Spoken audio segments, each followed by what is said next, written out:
ወላጆች ልጆቻችሁ ለሚጠይቋችሁ ጥያቄዎች እውነተኛና ቀጥተኛ ምላሽ መስጠትን ተለማመዱ። ለምን መሰላችሁ?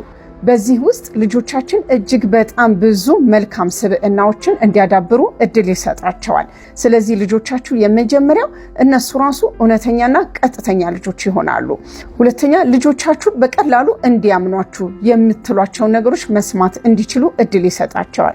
ሶስተኛ በስሜት የተረጋጉ ማመን የሚችሉ ስህተታቸውን መቀበል የሚችሉ ማሻሻል ያለባቸው ነገራቸው እንኳን ቢነገራቸው ቶሎ መረዳት የሚችሉ ችግር ቢገጥማቸው መናገር የሚችሉ መወጣት የሚችሉ ቶሎ ክፉንና መልካም ነገርን መለየት የሚችሉ ኃላፊነት የሚወስዱ ማህበራዊ ግንኙነታቸው ከፍ ያለ እሺንና እንቢን በአግባቡ ለይተው የሚያውቁ ምን አለፋችሁ በጣም ብዙ ባህሪዎቻቸውን ይሰራልናል ማለት ነው።